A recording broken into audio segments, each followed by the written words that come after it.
A portion of today's video is sponsored by Sheath underwear. For more information on Sheath, click the link below in the description or wait until the end of this video. It is delightful what is taking place in the midst of the terror. Right now, the Donald Trump administration, Donald Trump and J.D. Vance and Pete Hegseth and Marco Rubio are doing frenetic damage control, trying to assuage the concerns of MAGA world, of the Tucker Carlson element of our Christian nationalist nightmare segment of our population, the Steve Bannon brigade, right? And it is interesting to see because Donald Trump for a long time maligned how we entered the Iraq war it was predicated upon false intelligence, lies about what was contained in Iraq by Saddam Hussein, right? And the exact same thing is happening now. And Marco Rubio yesterday was on with Margaret Brennan on the Sunday shows.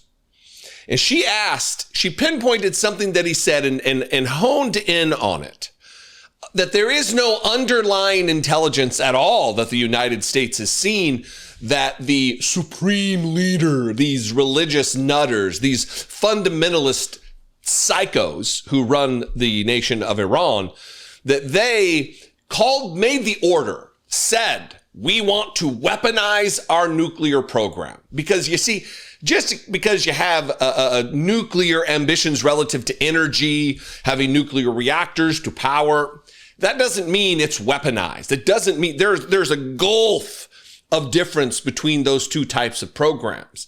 And no nation is justified to preemptively bomb. Like, for instance, there's nuclear power plants all over Europe. If Israel wanted to just start bombing because they have nuclear, it would be an absolute, it would not be surprising because Israel likes to bomb sovereign nations with no predicated upon no intelligence. Let's not go there. But what I'm trying to demonstrate is the differences between the two programs, okay? So Marco Rubio has asked this directly. She asks him, are you saying there that the United States did not see the intelligence that the supreme leader, I hate that they keep referring to him as the Ayatollah there, as the supreme leader, that he did not order the weaponization of their nuclear program? And Marco Rubio, I know it's clickbait. You've seen it a million times, the word panic. He panics. He panics so hard, so violently, that he starts saying, no, I know more than you. No, it's not. No, it's the devolution of a grown man into a child of how he's arguing. Watch this remarkable moment from the Secretary of State of these United States just having a fit. Let me follow up on a phrase you just word, weaponization ambitions. Are you saying there that the United States did not see intelligence that the supreme leader had ordered weaponization? That's irrelevant. I see that question being asked in the media. That's an irrelevant question. No, they have that is everything the they need key to build a point weapon. in U.S. intelligence assessments. You know no, that. No, it's not. Yes, it was. No, it's that not. The political decision had not been made. I know that better than you know that, and I know that that's not the case. But I'm asking you whether the order was given. And the people who say that, it doesn't matter if the order was given. They have everything they need to build nuclear weapons. Why would you bury things in a mountain, 300 feet under the ground? Right. Why would you bury why do they have 60% enriched uranium? You don't need 60% enriched uranium. The only countries in the world that have uranium at 60% are countries that have nuclear weapons. because it can quickly make it 90. They have all the elements. They have. Why do they have a space program? Is Iran going to go to the moon? No, they're trying to build an ICBM. No, but so that's a question. That's a question. That's a question of intent. And you know, in the intelligence assessment, that it was that Iran wanted to be a threshold state and use this leverage. I'm talking about the public March assessment, and that's why I was asking you if you know something more from March. But that's also an inaccurate representation given. of it. That's an accurate representation of it. That's not how intelligence is read. That's not how intelligence is used. Here's what the whole world knows. Forget about intelligence. What the IAEA knows. They are enriching uranium well beyond anything you need for a civil nuclear program. So why would you enrich uranium at 60%? Right. If you don't intend to one day use it to take it to 90 and build a weapon. Right. Why are you developing ICBMs? Why do you have 8,000 short-range missiles and 2,000 to 3,000 long mid-range missiles that you continue to develop? Why do you do all these things? They Understood. have everything they need for a nuclear weapon. They have the delivery mechanisms, they have the enrichment capability, they have the highly enriched uranium that is stored. Yes. That's all we need to see. First of all, get it together, Marco. Come on, brother. You're better than that. Look, we know you're an obsequious Trump ass-kissing lapdog. We know that. You've proven that to be true, that he vanquished you during the 2016 campaign with his Lil Marco jabs, and you trying to make it work, and then you've just bent the knee and just prostrated yourself before the dear leader. We know. But come on. Come on with the, no, it's not. No, it's not, Margaret Brennan. No, it's not. I know more than you. You haven't seen the intelligence. Secondly, to say that the question is irrelevant, more importantly, actually, to say that the question is irrelevant is just, it's a replay of the early 2000s, 2003, 2004, when all of the mistakes were made. And I say that with a little bit of stank on it because of the fact that they weren't mistakes. They were a dedicated operation to mislead the world and the American people about the intelligence that did not exist that led us into a decades-long war in Iraq, decimating the country.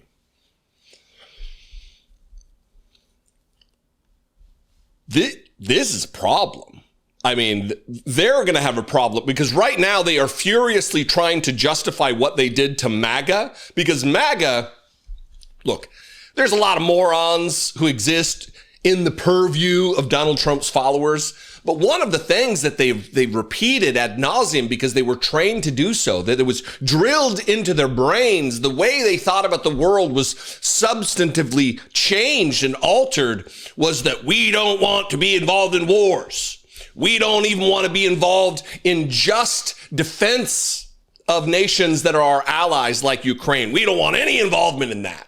So now that they're just dropping bombs on countries, using American troops to do so, it's a hard pill to swallow, even for the MAGA cult. And that's why you're seeing them now really trying to do damage control. That's why you're seeing the backpedaling at every stage of this. And that's why you're witnessing panic on the face, frozen in fear, Marco Rubio, as he turns into a 5-year-old child with his arguments with the journalist. It's going to be, as this plays out, my prediction is they will get a handle on it because MAGA, they're not coming back this side. They're not going to come back to reality with rationality and decency. That's a bridge too far. It's going to take a while until the new talking points can be seeded. The new microchip can be implanted into the brain. Then they can start repeating those talking points. But right now, it is a full-on sprint to get there. And some of the people who are involved in that race aren't up to the task, Marco Rubio being chief among them. Anyway, what do you think? I would appreciate your feedback on this. You can comment below. That'll help the algorithm to share this channel and its content to new possible viewers. I would appreciate that very much. You can also call the voicemail line, 714-576-4054. And of course, as always, you can email me daily@dollemore.com. You can support this work by becoming a channel member. Click the join button below. See what that's involved for $2 a month. Hit my Patreon page, patreon.com/iDataPodcast. I'm all over the social media at Dollemore. That is a miserable time that if you want to join me in, you can find me there. Anyway, I love and appreciate you. I'm glad to be back. I had some construction right out front of the studio, and it was too loud to work on Thursday and Friday last week. So I'm back. I'll see you next time. Be genuine. Take care of one another. All right. Now that we've talked about all of that, I want to talk about something that's genuinely improved my daily comfort. You know how I'm always saying we should follow the evidence? Well, I've been wearing Sheath apparel now for well over 2 years, and I have to say the evidence isn't just convincing, it's transformative. Let's face it, I hate buying underwear, and I'm sure you do too. Everybody hates buying underwear. With Sheath, you can stop dreading that purchase because you'll have quality, durable apparel that lasts. Once you experience the Sheath difference, you'll wonder how you ever wore anything else. What makes Sheath different? That's the question. They're the original creators of pouch underwear technology. Now, I'm not going to get overly detailed here. It makes me a little uncomfortable, but it's essentially providing proper anatomical support that traditional underwear simply doesn't offer. Plus, Sheath donates a portion of every single sale to men's mental health initiatives, something I think many of us can appreciate the importance of. And it makes a noticeable difference whether you're sitting at a desk analyzing political developments for hours or just going about your day. And Sheath isn't just for men. They've developed an impressive line for women too, using the same principles of thoughtful design and premium materials. What I particularly appreciate about Sheath is their commitment to quality. These aren't disposable basics. They're using high-performance fabrics that last, and their ethical manufacturing practices align with values that many of us in this community share. If you're ready to upgrade your underwear drawer with something that's actually engineered for comfort, head to sheath.com and use code Dollemore for 20% off your first order. My team and I have switched to Sheath, and honestly, it's one of those small changes that makes a surprising difference in your day.